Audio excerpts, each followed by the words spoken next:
Inside Blitz NFL Week 13 with Ron and Ted Sobel from Sports USA Live. Ted, you have two games on tap for us to discuss for the Sports USA Live network. Take it away. You got it, guys. And, before we get into the games, I just wanted to mention a little something from Ron and myself past, and a little bit of Chris, maybe. Not quite. He's not as old as us. But we lost John Hadl this week. John Hadl was an iconic quarterback.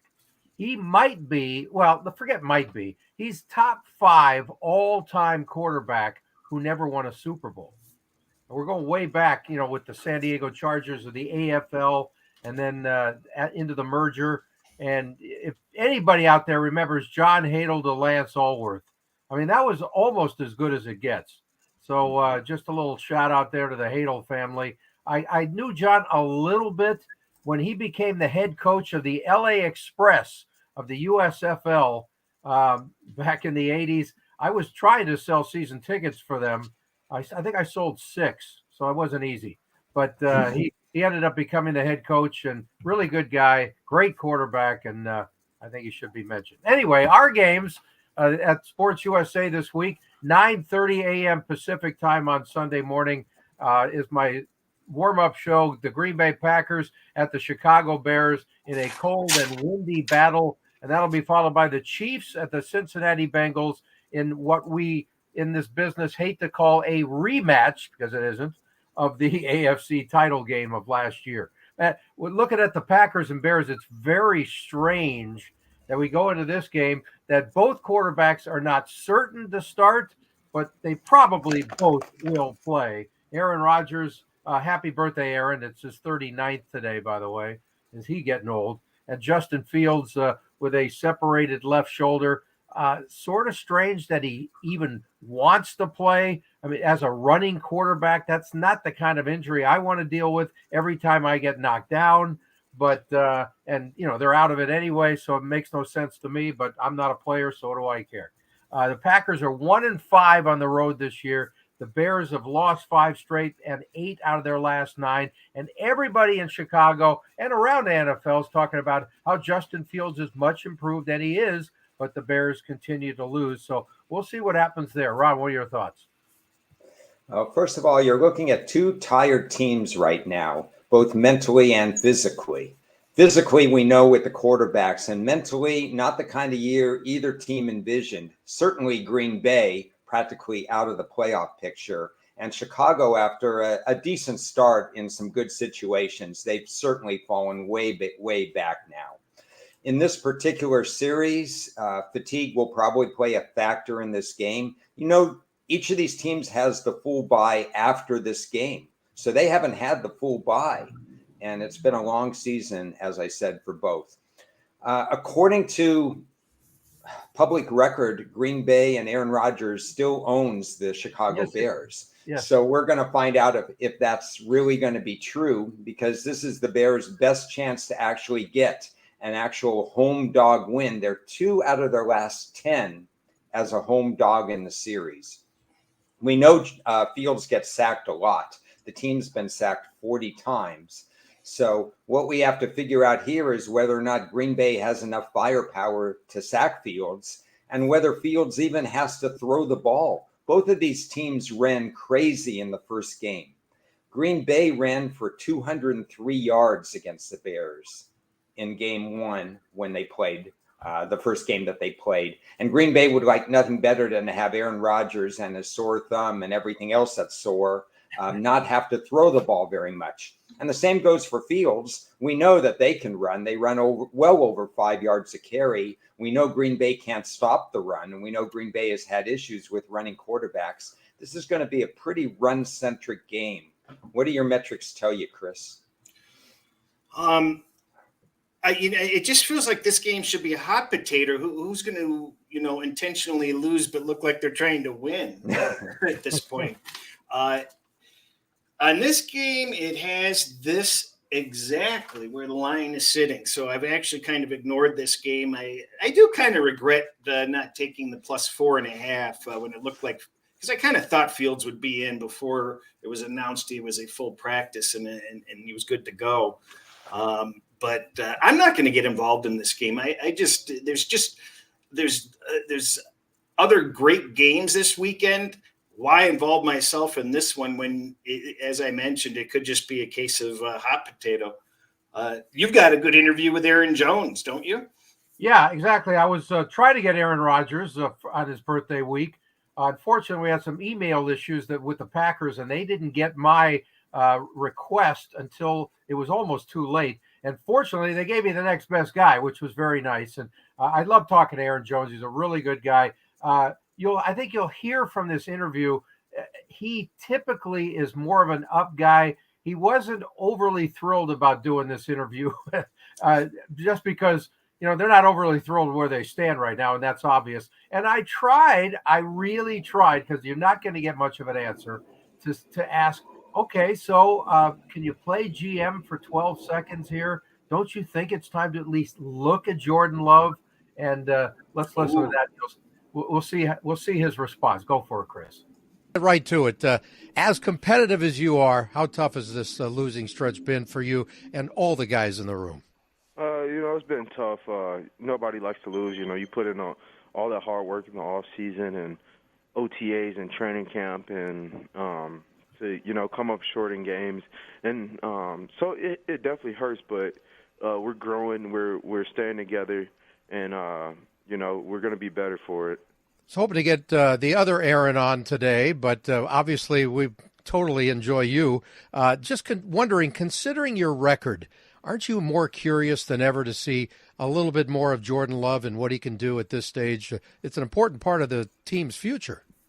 I'm not in control of that. I just control what I can control. So, of course. I tried. And that's, handling my play. I feel like, I can continue to grow in different areas. So whoever's under center, I know that they'll lead us the right way. How's Jordan coming around in practice and growing with the club? He's been growing since his rookie year here, and just getting more and more confident, taking things in, getting to see it from a different perspective when you get to, sit and watch it for a little bit. And A-Rod's taking him under his wing and just, teaching him everything he knows. There's so much importance in the growth of the younger guys from a receiving standpoint on your club. You got some really good talent. Talk to us about what that's been like and how they're coming along, and obviously they're your future. Yes, sir, definitely. It's been great to see them come along and have some of the success that they've been having. We knew it's going to take some time. Sure. As every rookie coming in, it takes time. It's a learning curve. But once you get over that, you're able to go out there and play fast, and I think that's what you're kind of seeing out of them. Specifically, Romeo Doubs, what kind of talent does he have that was obvious from the start? Just his playmaking ability. He can go up and catch a ball. His ball tracking skills. Is always, and he's always, no ball is uncatchable for him, pretty much. Yeah. And his route, he's really good at route running as well, and he wants to get better.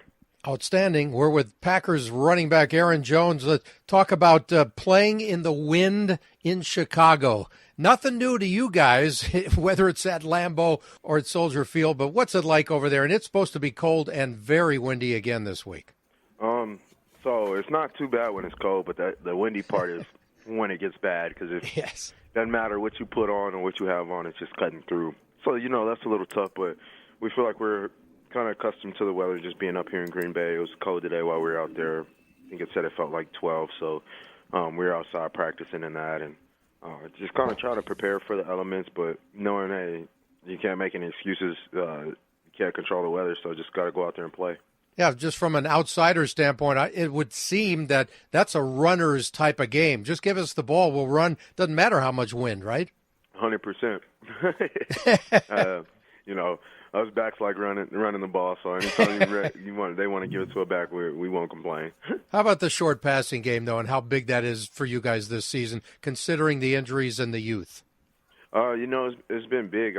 Keeps defenses guessing, as well as, okay, now they can use a short passing game is incorporated with the run game as well. The short pass game can take the place of a runner, like a RPO. Biggest challenge with that Bears defense, Aaron? How many? Just multiple things they line up in. They fly around. They're young, and they just they just play. They play like they have nothing to lose. So you always got to be ready to play against those guys. All right, last thing, just overall morale of the guys right now in the room. Overall morale, we wouldn't say good, like we're good, because we got to just continue to put our heads down. But we're confident that we can overcome everything that we've been through, and just win out and take care of business, and hopefully everything else falls in line. Hey, man, I really appreciate the time. Again, happy holidays to you. Stay healthy. And, hey, wish the other Aaron happy birthday from Ted in L.A., please. Yes, sir, I will. Thank you. Well, that's Aaron Jones of the Packers. He was trying to be as open as possible, but you can understand. It's like, why do I have to talk to this guy this week? That's not exactly, they are 4-8, and that is not something you say about the Green Bay Packers in the Aaron Rodgers era. So they're in a really weird emotional state. And but hey, Aaron owns the Bears, so there's no excuses this week. Most of the guys in this locker room are used to 13-4, 13-4, Exactly. and 13-5. The youth, they experience success in college. A lot of them come from big programs, and success in the NFL, the second and third year players. And now 4-8 is completely foreign to them. And Aaron Jones is right. He ran 15-132 against Chicago the last time. So just give them the ball. Exactly. Is what the Packers are going to say and try to do. But like Chris, I'm having a little bit of remorse not looking at that 4.5 and say, maybe I should have taken him, because motivationally, the Bears want to end this streak. And motivationally, the Packers want to get to a bye week and just regroup. It's just kind of weird situation. I think the line's a little low according to power numbers, but it's understandably low. No doubt. Because the Packers are just not there right now. Right. That's true. You talk about the streak of Rodgers has beaten them 7 straight. And what is it? I think it's 22 of the last 25. Right. I mean, he owns the Bears. Aaron does. So what are you going to do? Yeah. Right.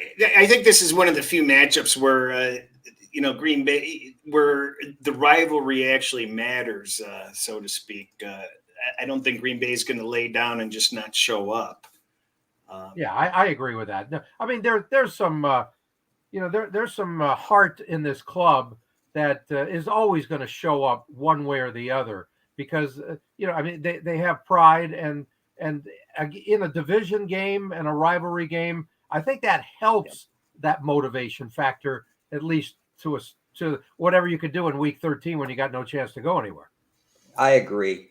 So we've concluded that we've got 2 leans on Chicago at this point, but no money in play, correct? Exactly. Yeah, and I have a question for both of you, actually. When I first saw the total, I thought it was a little high, and now you're telling me there's some wins. I know that they could run right through them, and running doesn't necessarily slow the game down when you're running 5 yards a carry. So my question is the total a little high, number one? And number two, Fields in a 27-10 loss, week 2, was only allowed to throw the ball 11 times. Don't you think that they would unleash him a little bit more this time? They have to. I mean, how do you have a guy with a separated shoulder just say, hey, run as much as you want, no problem? That's insanity. So, again, I question why he should even play this week. If he's healing up decently, and there's no way he's 100%, and next week is the bye. I know you want to beat and play the Packers, but I just think it's stupid to play him this week. Yeah, I think they need to switch to Love and to see what this guy can do. I thought the question was funny as when you asked him how Love was doing. Hasn't he been in the league for 5 years by now? 4 years? I don't know. No, I think it's 3 years now, isn't it?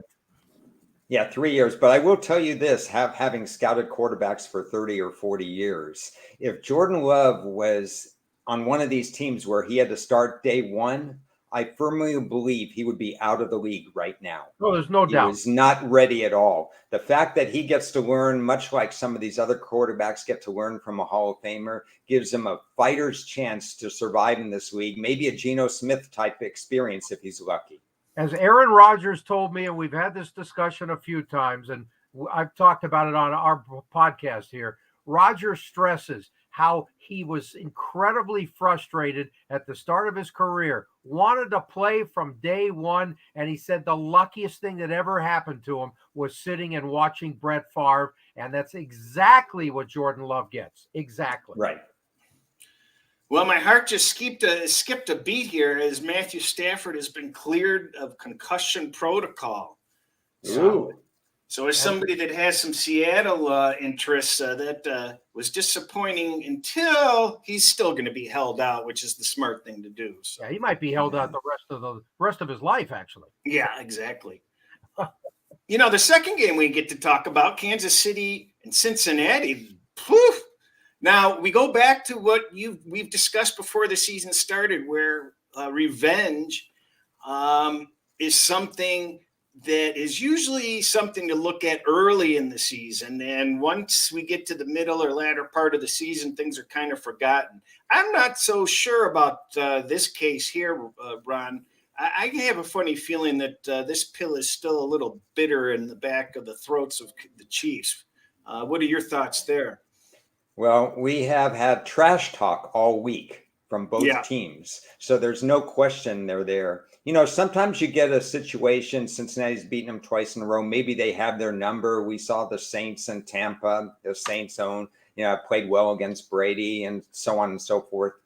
I don't believe that's the case here because both games were walk-off wins for Cincinnati. People who remember the regular season, it took 2 penalties and 2 untimed downs before Cincinnati beat Kansas City in the regular season. And if you remember the playoff game, it was 21-3 before I thought Kansas City got a little cute before halftime, tried to run a play. Mahomes got stopped. They get no points instead of 24-3 or 28-3. And Cincinnati, to their credit, absolutely to their credit, comes back, but it took extra time for them to come back. Kansas City firmly believes they're the better team. Cincinnati firmly believes they belong in the discussion as one of the top teams in the league. This is a fascinating game. It's expected to be an extremely high-scoring game based on the 52-point total.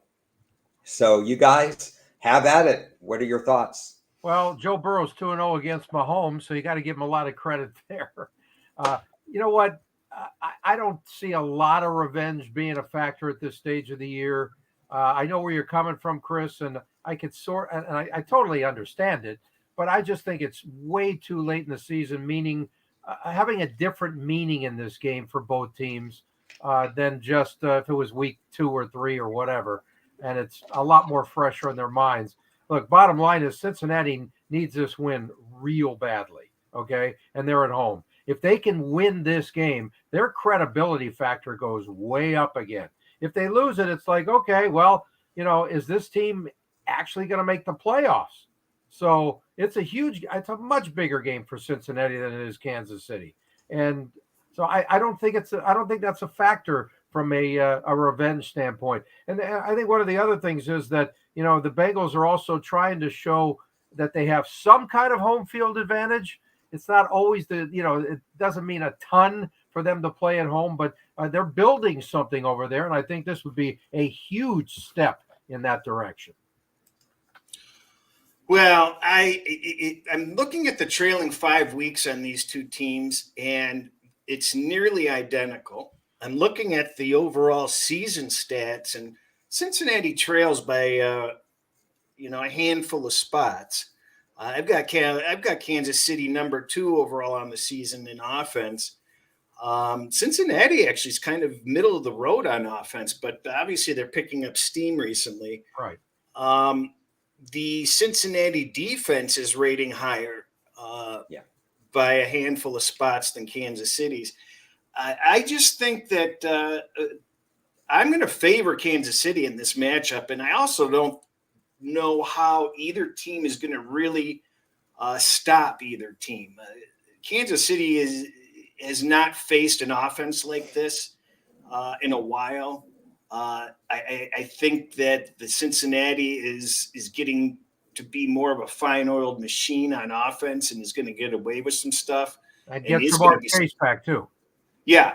And so when they do, they haven't officially announced that he's in yet, correct? Right. No, but he's probably going to play. That's the way it looks. Yeah, and I tweeted yesterday on a line prediction type market analysis that I thought that anybody that was going to bet Kansas City is going to wait until the Chase news is officially announced, and that'll drive this line farther down to closer to pick. And then I believe some Kansas City money will come in.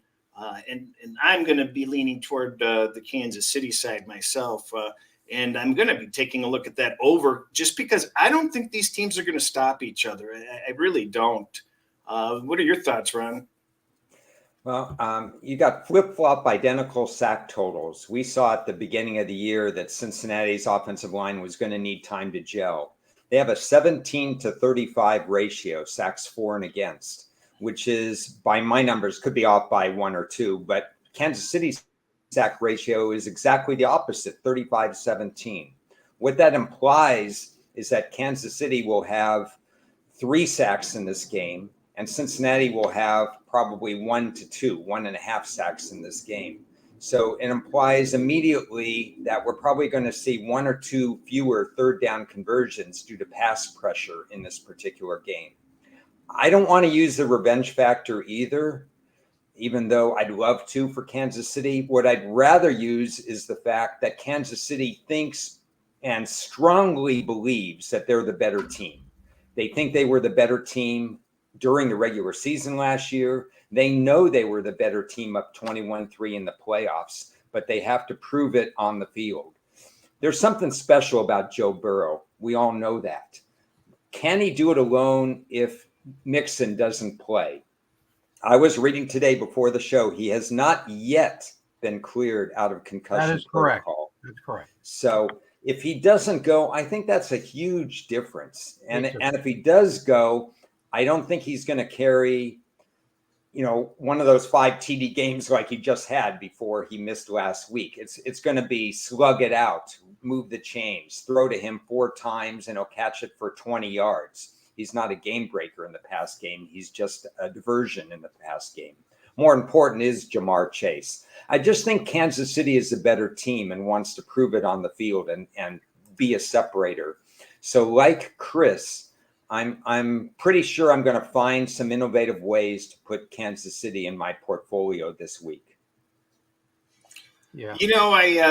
I was listening to another podcast. I forget what it was, but they were bringing up the issue of that Mixon hasn't really been as productive as you would think. And their thought process is looking at how running backs kind of get burnt out by, late, mid-season and such, and they get injured and fresh backups come in, and you start to see these fresh backups really, go to town productively. And I kind of agree with that. I don't see too many games where a running back may be sitting out that overly concern me, so to speak. There's always somebody waiting in the wings with fresher legs. You guys have any thoughts on that? Yeah, well, Joe Mixon is not just another guy, though. I mean, he is really important to the Cincinnati offense when he's 100%.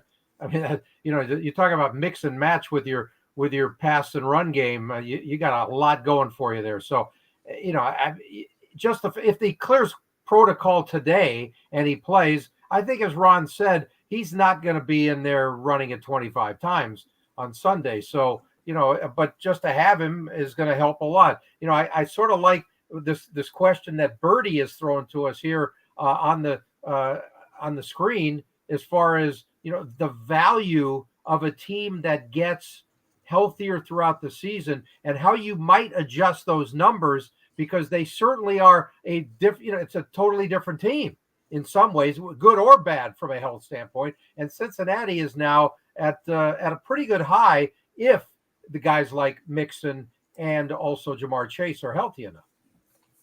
Kansas City's been relatively healthy, so it's kind of a wash to me in this particular case.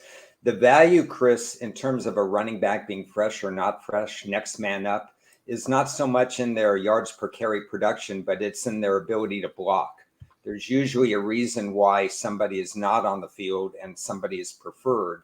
And so you may see, not necessarily in Cincinnati's case because they have a veteran behind Mixon, but when you have next man up for a lot of teams at running back, their ability to block comes into question. And that would be a problem because Mixon would be a better blocker than others and so on.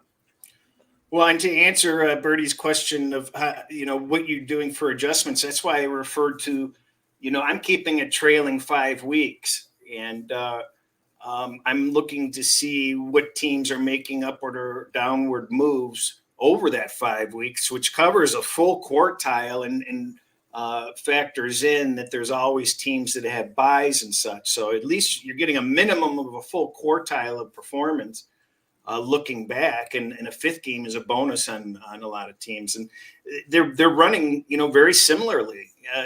This is one instance where at the beginning of the season, I expected Kansas City to have a down year. They gave up Hill and they took the draft picks, and we thought that they would be a little down. And hey, they're a top 3 team in the league for sure.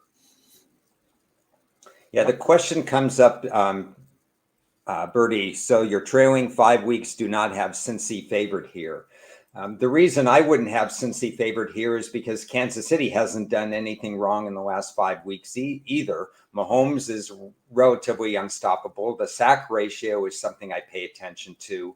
In Cincinnati's defense, they may slow Mahomes down a little bit, may make him kind of dink and dunk a little more than some of the other teams because of their 59% pass defense. But ultimately, because of Mahomes' vision and because of the way they scheme offensively, Kansas City is likely to get through and score the points that they hope turn red zone opportunities into touchdowns and not field goals. Yeah, and I've got them 2 spots off of each other, so the difference over these weeks is negligible. They seem to be pretty even. So, when you add the experience and the coaching, I just see the edges with the Chiefs here, frankly, and a little bit of vengeance, hopefully. Yeah. Okay. That's all I got. Yeah, it should be a good game. Really looking forward to that one. Oh, yeah, absolutely.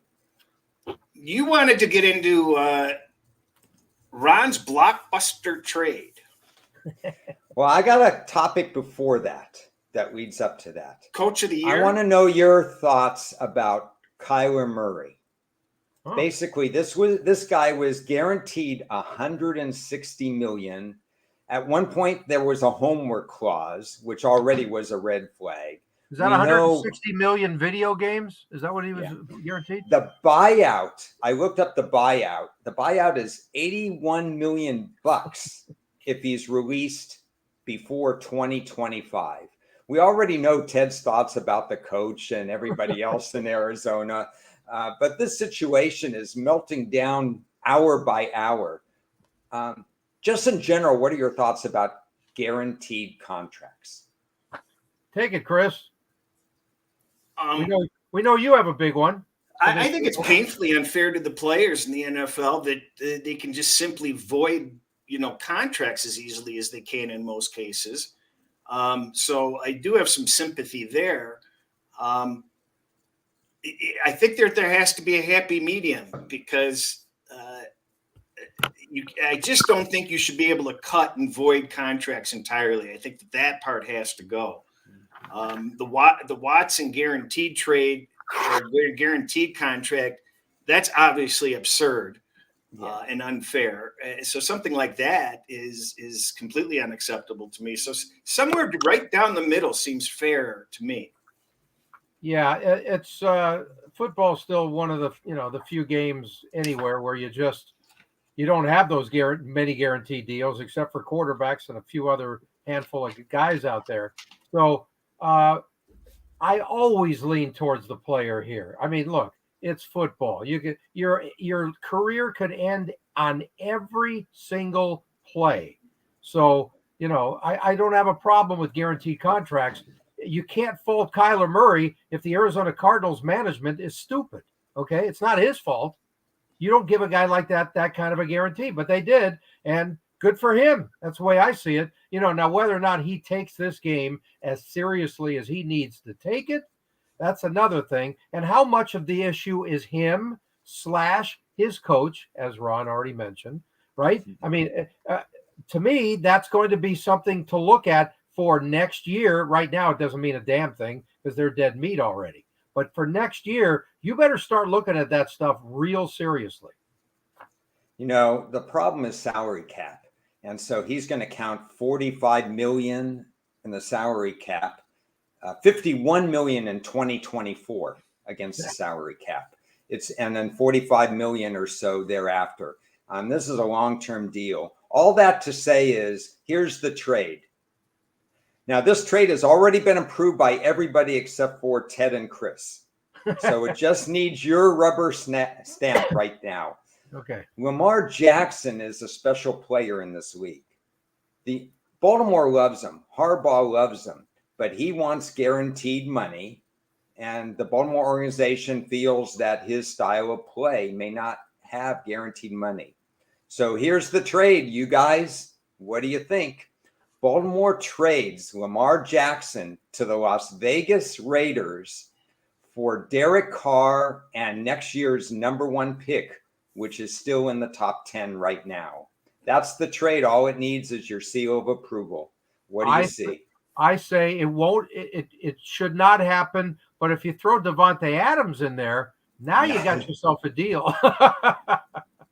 Right? They got to be a package deal. No. And whether it happens or not, it's already been approved. It's just waiting for you guys. Do you like the trade from either standpoint?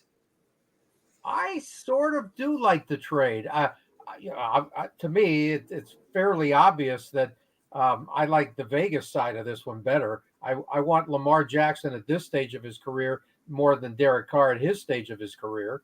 So I think that means a lot to me. But outside of that, it sort of makes sense. I think it leaves the Raiders a little bit, soft. They can't afford to lose any more draft picks. They haven't been generating production out of their previous draft picks, and they don't have enough of a team really to really go to that next level. They've got to build more than just getting a better quarterback, so to speak. And I'm not so sure that Carr isn't underrated and is a much better quarterback than people actually give him credit for. I'm not sure that the difference is big enough there. I would think that the Raiders would be the loser on that deal. Well, I still think that Derek Carr is, we'll call it a second tier guy. He's never going to be elite, but he's very, very good quarterback. And I like his leadership. I like a lot of things about Derek Carr. So it's not about I want to get rid of Carr. And the draft picks really mean that much to the Raiders. Doesn't matter who their GM is. They screw it up every year for decades. Part of the equation, yeah. Al Davis is still hovering over the franchise. So from Baltimore's standpoint, the reason I think the trade makes sense is because they get a more accurate quarterback in Derek Carr, a quarterback who doesn't take as many sacks as Jackson. They get a #1 pick to go with their other #1 pick, where Carr will invigorate the passing game. They already have 3 tight ends on the roster now. They have Rashawn Bateman, who's out on IR, but he's a quality #2. They use one of the 2 draft picks on a quality offensive lineman. They've had injuries there. And they use the other first-round draft pick on the best wide receiver on the board. And we know those guys can hit the ground running. And Baltimore is good to go with a pass scheme now. From the Raiders' standpoint, part of the evaluation is the Lamar Jackson X factor, the thing that he brings to the table that other teams can't yet defend, and that's his running ability. Something you guys mentioned, the Raiders squander draft picks anyway, so why not just give away a draft pick to get a better player, because they're not going to use it wisely anyway. And then they spend the rest of their time building a more run-centric team, getting Darren Waller back as a feature tight end. They still have Devontae Adams. The offense isn't necessarily going to miss a beat. They just have to coach better defensively. Yeah, but isn't money still the big factor in this trade, right? Will the Raiders pay Lamar Jackson what Lamar Jackson wants? I think they would. I think the I don't Davis think so. clan would because of the marquee value. I think they would. And Baltimore would pay it too if not for the guaranteed contract. Right. Well, that's the problem. So you're going to tell me that Davis is going to guarantee a contract? Davis is one of the poorest owners in the league. That makes no sense to me. I think he would. I don't think he has it, but that's okay. I'm serious.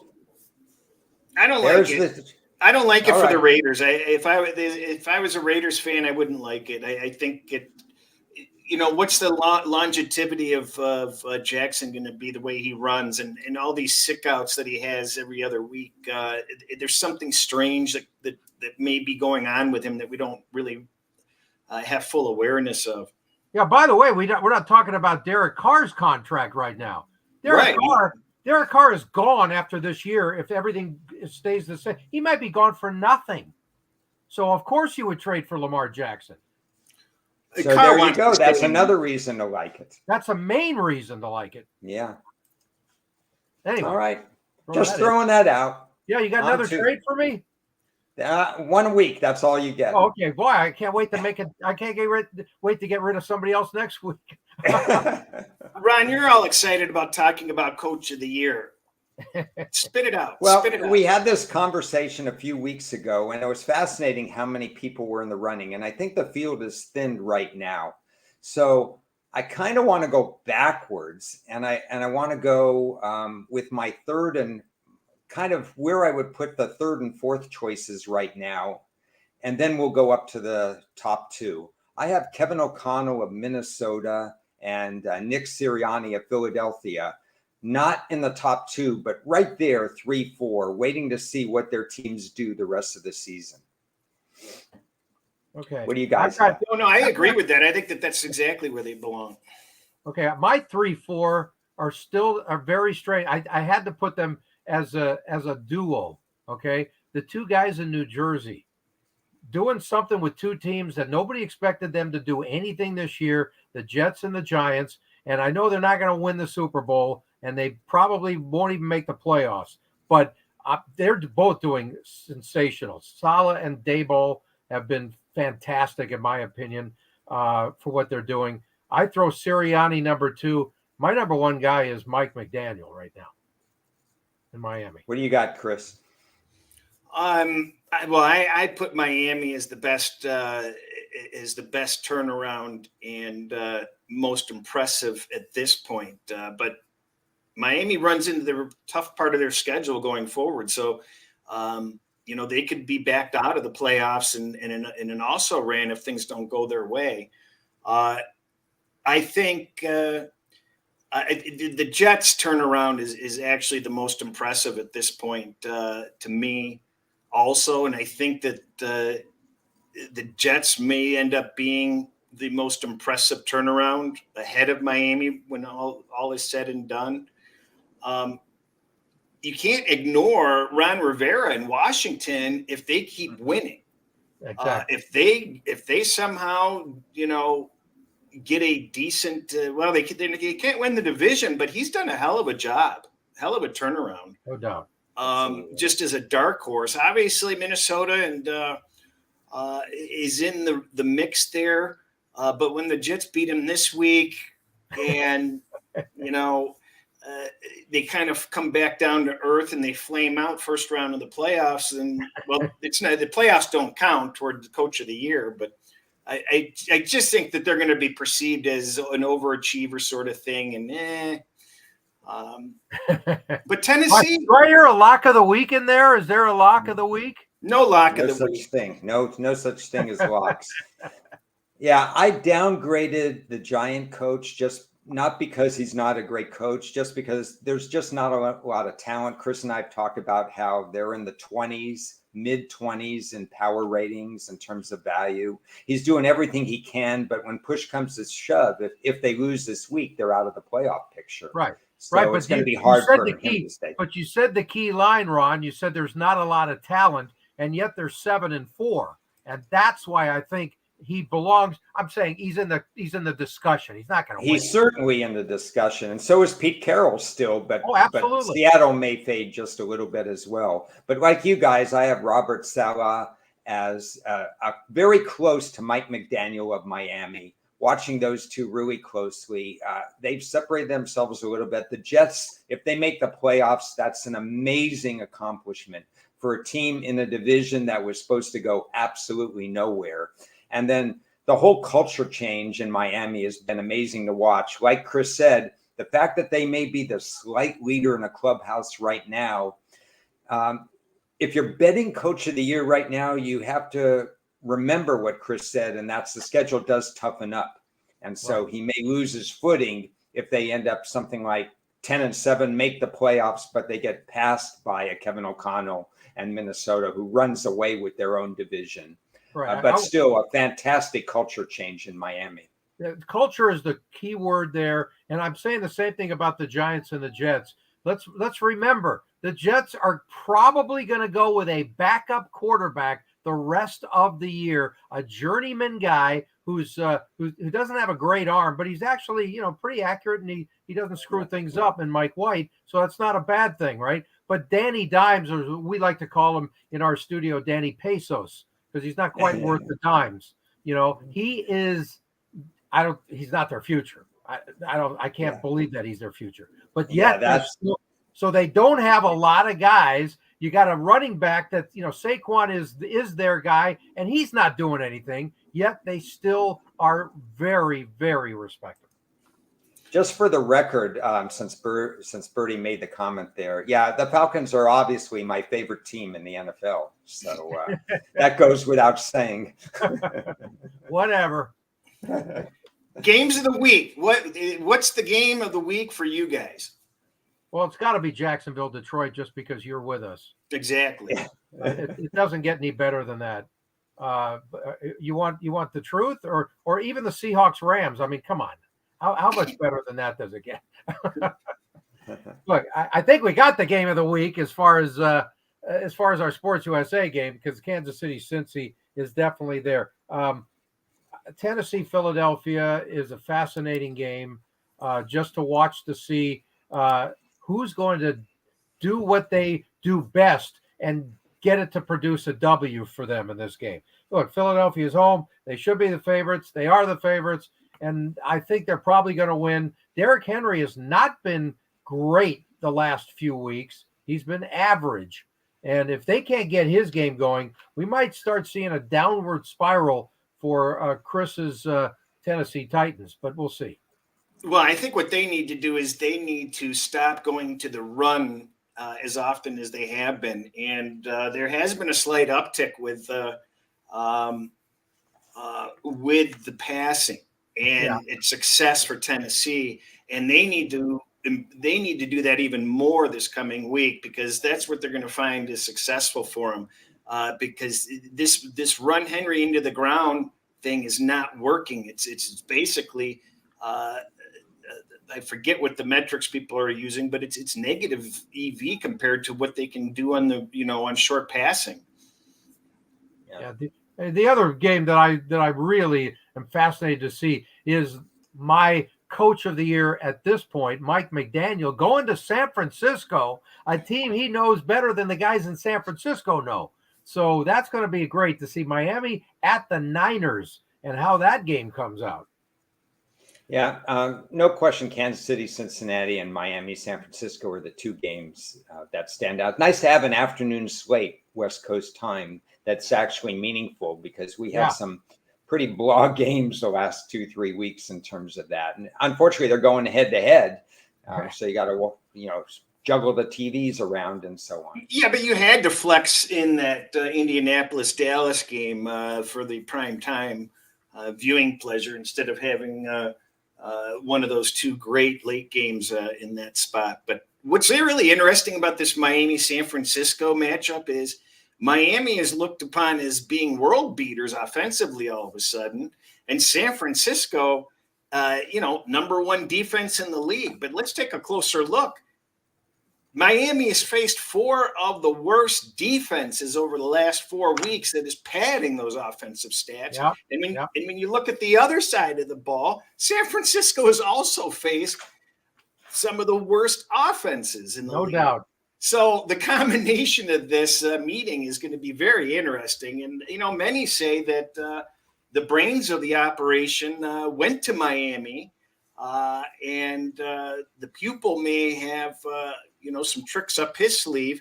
I'm not so sure about that. I'm kind of surprised to see this line at 4. I think it's going to become a public dog by game day possibly, but I'm not going to bet my bottom dollar on that.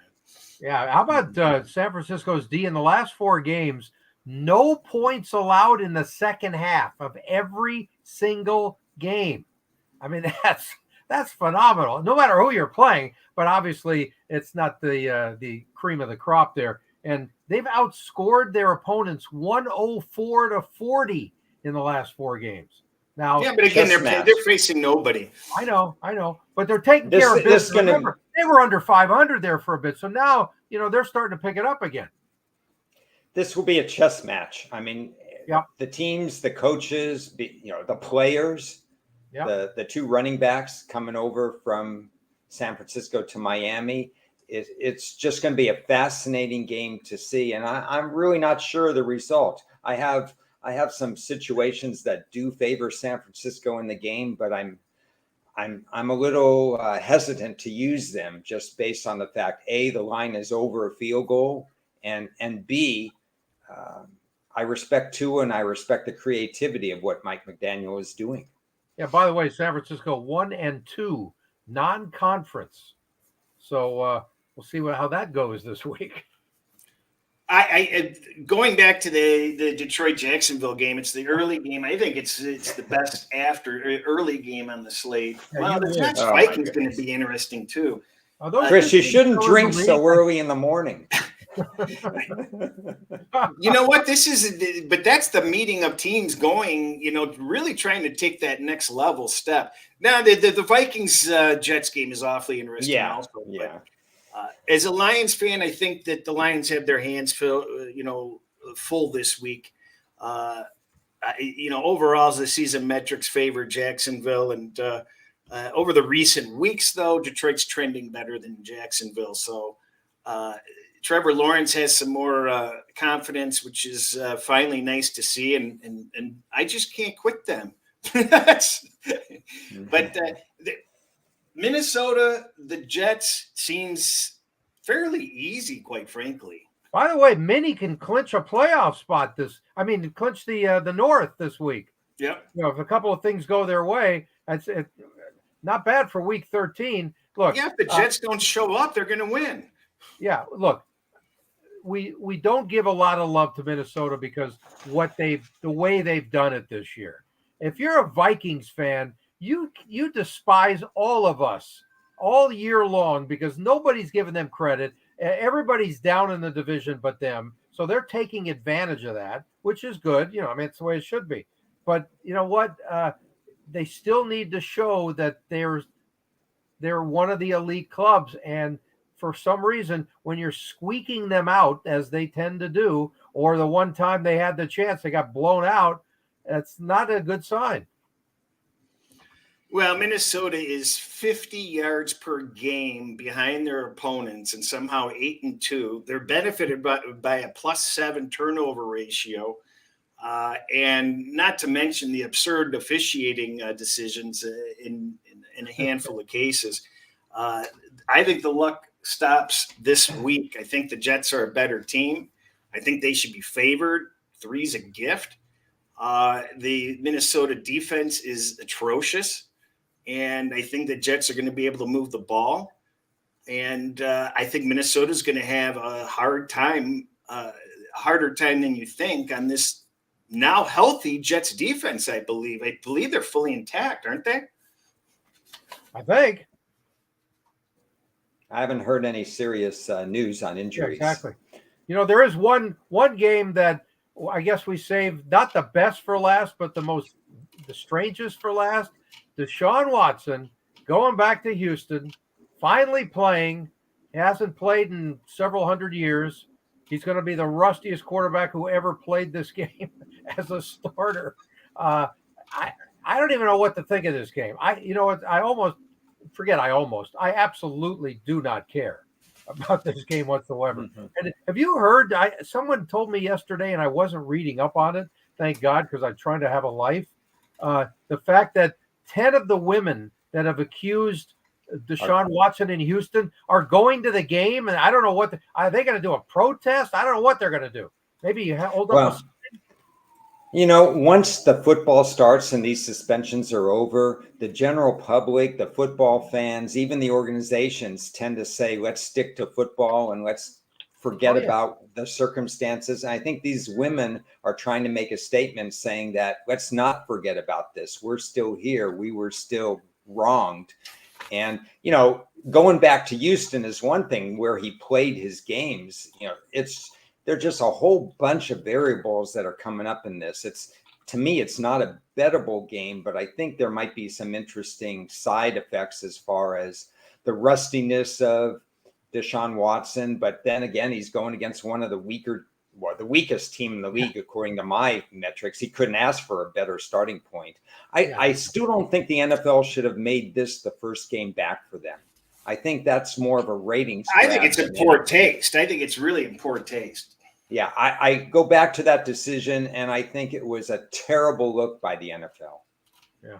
Well, they obviously don't care. They don't. They didn't consult me again. Nope. We'll get in line. Yeah. I'm just going to make one quick comment because I got tied up on Twitter yesterday. We've touched on this in the past, and that is I'm trying to find the health on this Minnesota game. That's why I'm turning my head, and I can't find it. But, you just can't trust mainstream media if they tell you, that they're betting something or they're offering you gambling advice, you just cannot blindly trust it. And I tweeted out an example of some very poor advice of, somebody in mainstream media buying multiple points on the total last night. And you just simply don't do that. And there are people out there that are giving very bad advice. So, anybody tuning in, just don't believe blindly what people say on shows or whatever. Question everything and, do your own due diligence before following people or comments or strategies blindly. Okay, I got a comment and a question, and let's start with the question first. This is for Chris. Okay, as a member of the mainstream media, whatever the hell that means, and this is the question: what do you mean by mainstream media? Because that thing is totally misconstrued brutally by the entire public. Okay. And it's the extremists on the political side that screwed it up for the rest of us and made a lot of mistrust out there. And it's dead wrong because there's a lot of hard workers that I know that I've worked with for decades who are now mistrusted by the average person because they're considered mainstream media, whatever the F that means. I despise that term. So can you sort of give me an idea what you mean by that, and who is this person that you're talking about that's giving out bad advice? Well, I think what it boils down to me is simply people that are that have large audiences that are speaking about issues that they are nowhere remotely close to proficient at. It's one thing if you represent yourself as, a weekend warrior type person, and you're throwing darts. I would have far more respect for you if you just came out and said, we're going to do this, we're going to do that. But when you're going to be there all serious and you're going to take, the position that you have the ability to educate other people, and that what you're doing, is positive EV, or that you represent yourself as somebody that really knows how to bet. Well, that's where I have a real problem with. And there's a lot of people in the space that do that. And these, they may have, audiences for an hour of their time, discussing, stuff that isn't smart. Right. But that's why I'm asking you. Can you give us an example of who this person is? Because I don't think of too many people that are what you might call, again, I don't even know what mainstream media means, but what does mainstream media have to do with betting? I mean, how many actual guys know what they're talking about are in mainstream media? Well, that's my point. Yeah, there's just so few. Yeah, but who is it? Who are we talking about here? Well, you know what? It's not fair for me to bring up somebody's name when they're not here to defend themselves. If somebody wants to look it up on my Twitter timeline, he defended himself, and there's Okay. where you can evaluate it. But Okay. I think it's painfully unfair for anybody to talk about somebody specifically on a show when they're not there to defend themselves.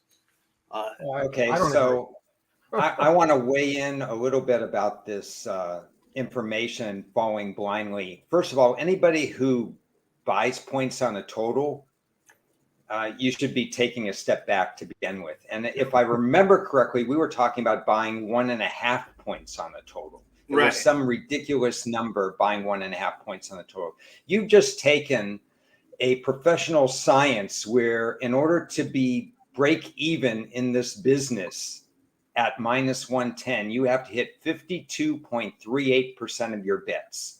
If you're buying 1.5 points, you have now told us that you're confident that you can do better than break even at close to 55%. I think it's 58%, isn't it?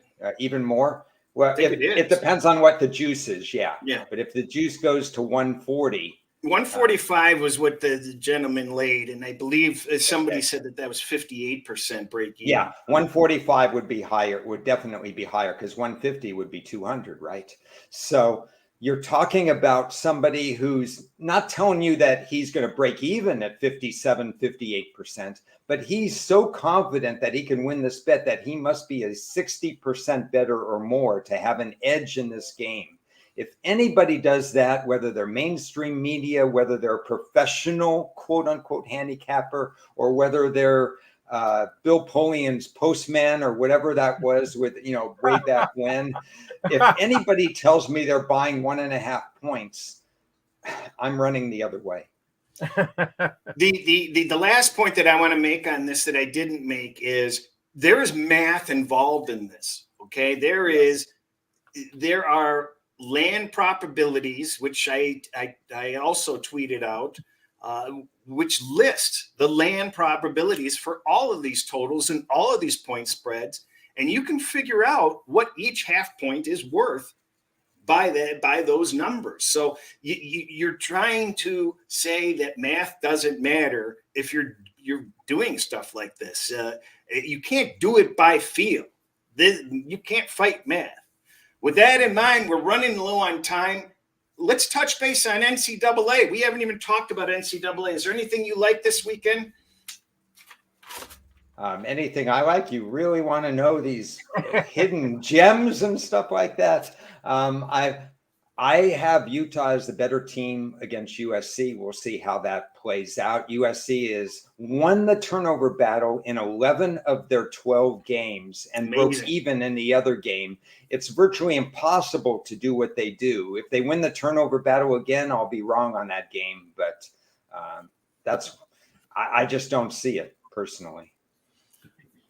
I didn't see a huge advantage on Kansas State TCU. I see the market is moving Kansas State's way. Is that market move looking right to you, and why? I believe the price is right where it has moved to 1.5. That's the proper price. I wish Martinez would be healthy because he's the quarterback that would scare TCU the most. But Kansas State is a well-oiled team, very disciplined. There are 2 question marks with wide receivers for TCU. I think they're both playing. One running back is about 90%, not 100%.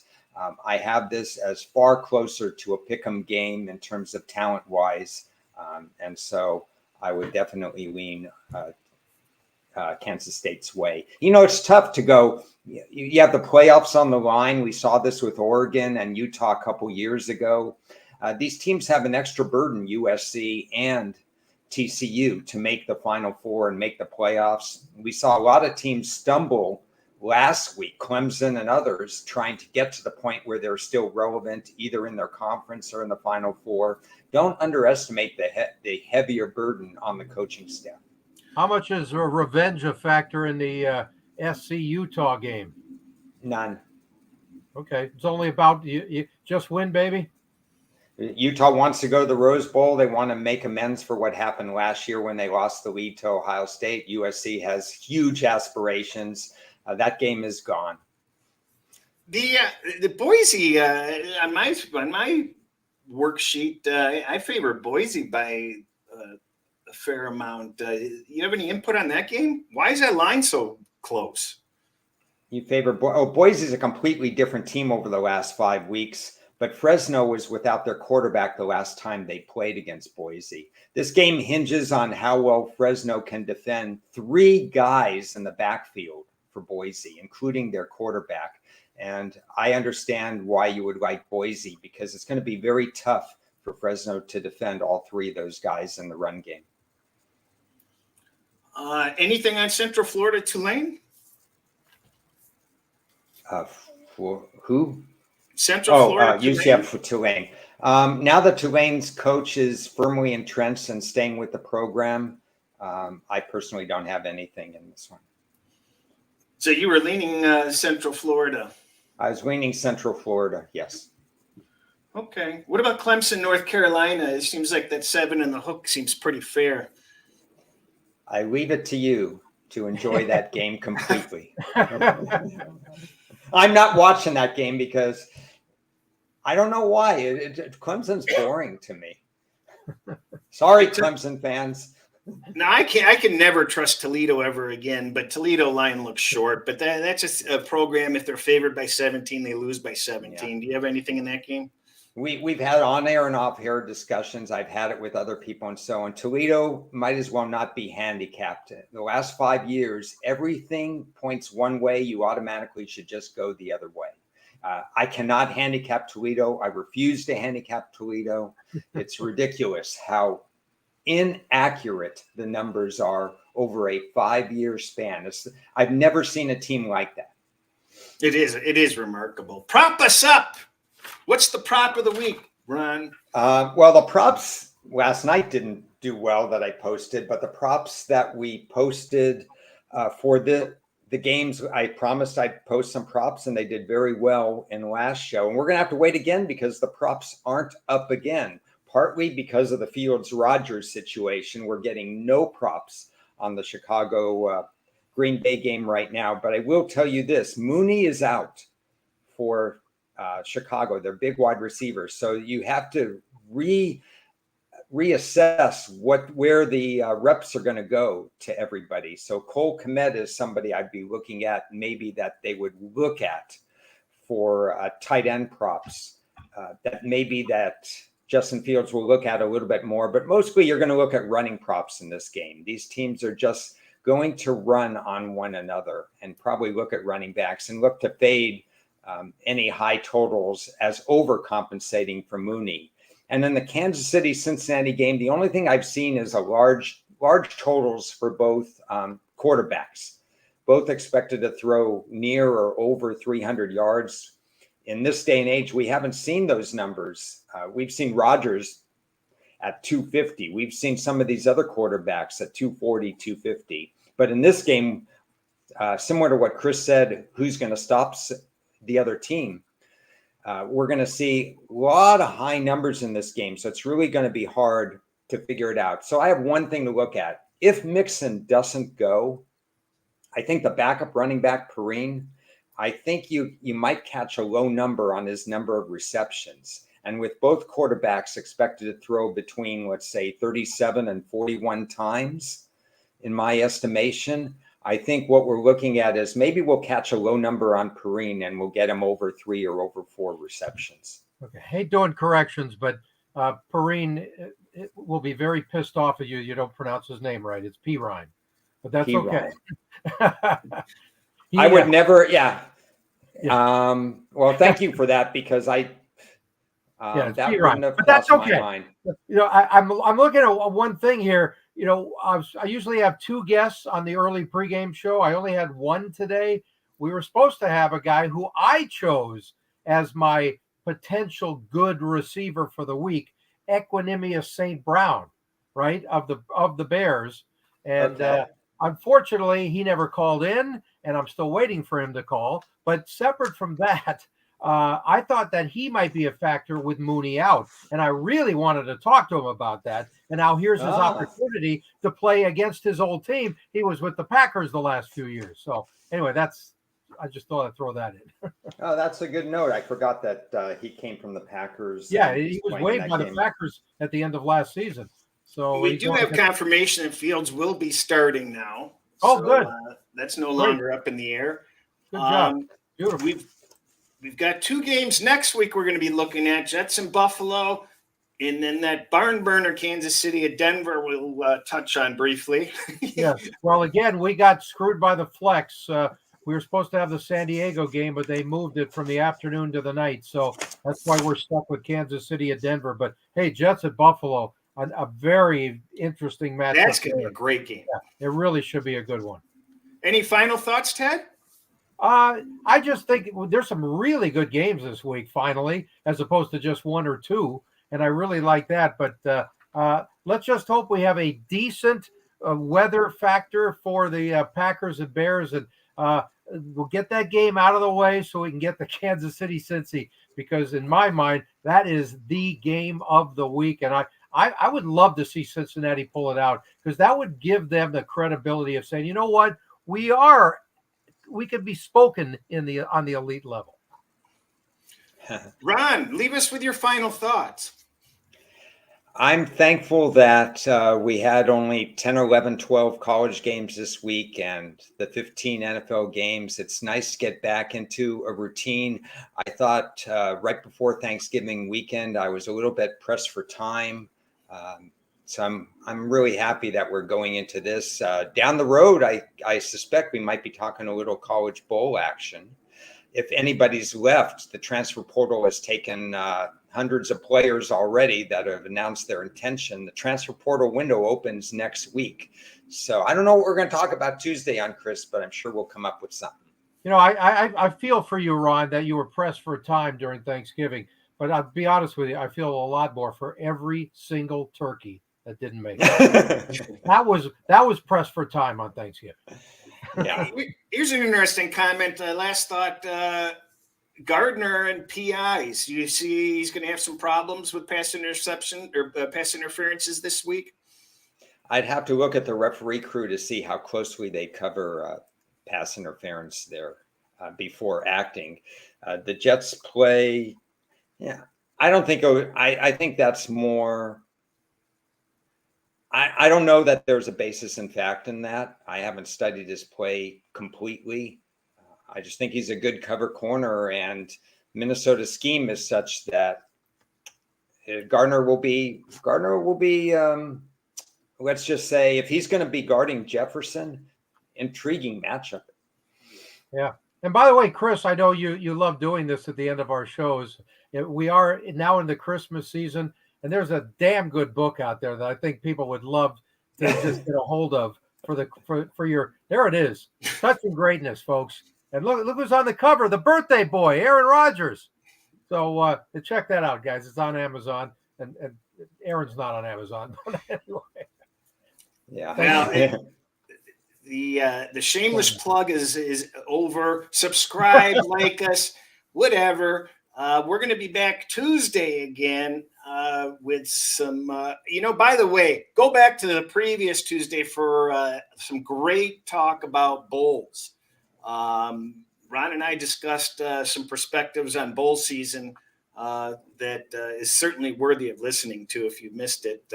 Aside from that, we will be back on Tuesday. We appreciate everybody for joining. Good luck.